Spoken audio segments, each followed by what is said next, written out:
Halo semuanya, selamat datang di sesi bedah materi kita. Hari ini, kita bakal bongkar sebuah rahasia besar di dunia bisnis. Dunia yang tersembunyi, sering disalahpahami, tapi sebenarnya sangat menentukan. Kita lagi ngomongin soal overheads atau biaya overhead akuntansi. Percaya deh, ini bukan cuma sekedar angka-angka ngebosenin di atas kertas. Ini tuh ibarat detak jantung yang nentuin harga setiap barang yang Anda beli sehari-hari. Dan jujur aja, topik ini tuh menarik banget kalau kita tahu cara memahaminya. Oke, mari kita selami ini. Coba bayangin bentar, kalau Anda bikin mobil, gampang banget kan ngitung berapa harga baja yang dipakai? Tapi pertanyaannya, gimana cara Anda ngebebanin biaya sewa pabrik raksasa, tempat mobil itu dibuat, ke satu unit mobil itu aja? Nah, ini dia dilema utama yang sering bikin para manajer dan akuntan sampai nggak bisa tidur. Buat mecahin misteri ini, kita bakal jalan pelan-pelan. Mulai dari anatomi dasar biaya produk, terus mecahin teka-teki overhead, masuk ke proses penyerapan 2 tahap, cara ngitung tarifnya, sampai ngeliat metode alternatif yang sering dipakai. Runtut dan pastinya logis banget. Kita mulai dari bagian pertama, anatomi biaya produk. Sebelum kita nangkep si penjahat utamanya, kita harus paham dulu dasarnya. Kita mulai dari yang paling gampang dilacak, yaitu biaya langsung atau direct cost. Ini tuh jenis biaya yang bisa langsung Anda tunjuk hidungnya, kayak baja buat kerangka mobil, kayu buat meja, atau gaji buruh perakit di pabrik. Simple dan transparan banget. Begitu Anda lihat produknya, Anda langsung tahu biayanya lari kemana. Tapi sekarang kita ketemu sama tokoh antagonis kita nih. Biaya tidak langsung, atau yang biasa kita panggil overheads. Ini tuh biaya-biaya semacam sewa gedung, asuransi pabrik, atau gaji para manajer tingkat atas. Mereka ini kan fungsinya menopang seluruh operasional pabrik ya, jadi kita nggak bisa dengan gampang ngelacak biayanya ke satu produk aja. Biaya ini tuh super licin, tersembunyi, dan jujur aja ya, terkenal susah banget buat dihitung dengan presisi. Kalau diurai, biaya-biaya tadi tuh sebenarnya numpuk dari bawah ke atas. Di level paling dasar, kita punya prime cost. Ini gabungan semua bahan dan tenaga kerja langsung. Terus kita tambahin overhead pabrik yang lumayan bikin pusing tadi, kayak biaya maintenance atau sewa. Nah, jadilah production cost. Baru deh setelah itu kita tambahin biaya marketing dan administrasi buat dapat total cost. Jadi kelihatan jelas ya gambaran makro hierarki biayanya. Terus gimana cara kita mecahin teka-teki overhead ini? Nah, masuk kita ke bagian kedua. Karena sekarang kita udah tahu siapa yang kita hadapi, pertanyaannya kan gimana kita nyelesain misteri biaya yang menaungi seluruh aktivitas pabrik ini? Saya tuh suka banget ngibaratin overhead ini sebagai homeless costs alias biaya tunawisma. Mereka ini seolah-olah berkeliaran gitu aja di sekitar pabrik, kayak tagihan listrik atau biaya penyusutan mesin, dan mereka bener-bener putus asa nyari rumah, yaitu produk akhir yang mau nanggung beban mereka. Nah, tugas akuntansi di sini adalah nyariin dan ngalokasiin mereka ke rumah yang tepat. Dan proses ngalokasiin ini tuh terstruktur banget loh. Aliran biayanya tuh ngalir ibarat air. Dari pusat layanan, pindah ke pusat produksi, sampai akhirnya diserap habis-habisan ke dalam produk-produk akhir itu sendiri. Bener-bener ngegambarin banget perjalanan sang biaya tunawisma ini sampai nemuin rumah permanennya. Tapi, mari kita jeda bentar dari urusan teknis tadi. Kenapa sih semua hal ribet ini penting banget buat kita bahas?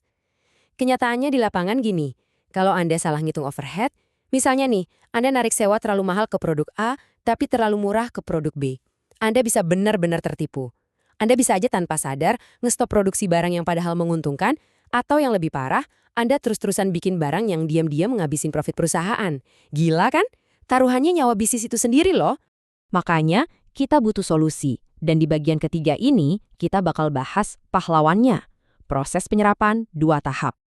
Biar perusahaan nggak bangkrut karena salah hitung tadi, ada 4 langkah sistematis yang bisa dipakai. Pertama, kita kumpulin dulu semua overhead ke pusat-pusat biaya. Kedua, kita alokasiin ulang biaya dari Departemen Layanan Pendukung ke Departemen Produksi. Ketiga, kita hitung tarif overheadnya secara spesifik. Dan keempat, baru deh kita bebankan langsung ke produknya. 4 langkah ajaib ini bakal ngerubah tagihan publik yang tadinya acak-acakan jadi harga produk yang super presisi. Tapi ingat, kita nggak bisa asal tebak-tebakan waktu ngebagi biaya ini ke tiap departemen. Kita butuh dasar yang rasional. Misalnya, sewa gedung, ya logisnya dibagi berdasarkan luas lantai yang dipakai dong. Terus, asuransi sama penyusutan mesin pastinya pakai nilai buku mesin yang ada di departemen itu. Bahkan nih, biaya kantin aja dibagi berdasarkan jumlah karyawan yang makan di sana.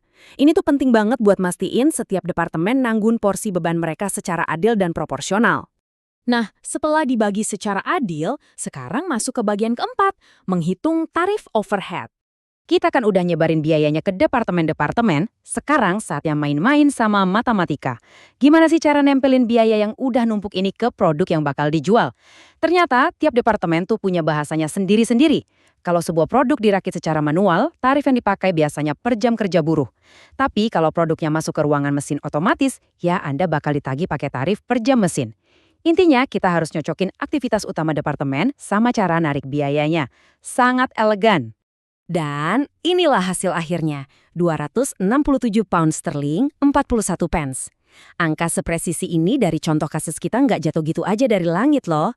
Ini adalah hasil gabungan yang super teliti dari bahan baku langsung, tenaga kerja langsung, ditambah akumulasi tarif overhead dari setiap departemen spesifik yang dilewati sama pesanan itu. Angka ini yang nantinya bakal Anda pakai buat ngasih penawaran ke klien. Puas banget rasanya ngelihat semua kerumitan tadi berujung ke satu angka pasti yang solid kan?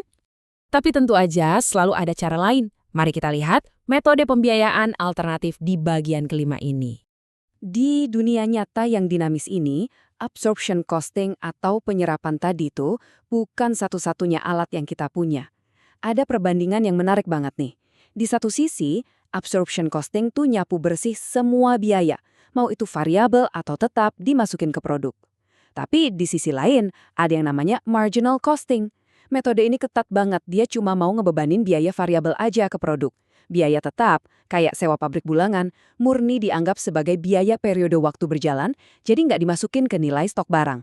Dan asal tahu aja, manajer tuh sering banget bergantung sama trik ini buat ngambil manuver cepat. Jadi, poin krusialnya tuh gini. Bayangin Anda dapat pesanan dadakan dari pelanggan khusus. Kalau Anda pengen tahu persis berapa modal murni buat bikin cuma satu barang tambahan, Anda pakai marginal costing ini. Anda tinggalin aja tuh biaya tetap kayak gaji direktur. Soalnya mau Anda bikin satu produk ekstra ini atau enggak, gaji direkturnya kan tetap segitu, nggak bakal berubah. Ini ngasih Anda sudut pandang yang benar-benar jernih buat ngambil keputusan penting.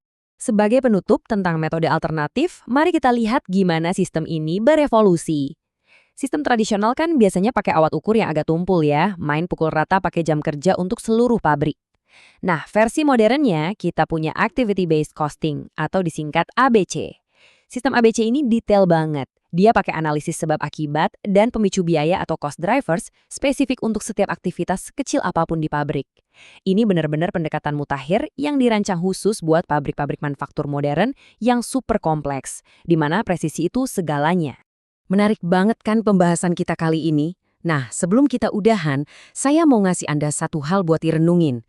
Kalau satu kesalahan kecil aja pas ngebagi tagihan listrik pabrik bisa bikin manajer berpengalaman salah ngambil keputusan sampai berhentiin produk andalannya, pertanyaannya, seberapa akurat sih perhitungan biaya asli dari perangkat pintar yang lagi Anda pakai buat dengerin penjelasan ini sekarang? Pernah kebayang nggak seberapa banyak kerumitan tak terlihat di balik layarnya? Coba deh pikirin. Oke, tetap fokus, terus semangat belajar, dan sampai jumpa di sesi bedah materi kita berikutnya.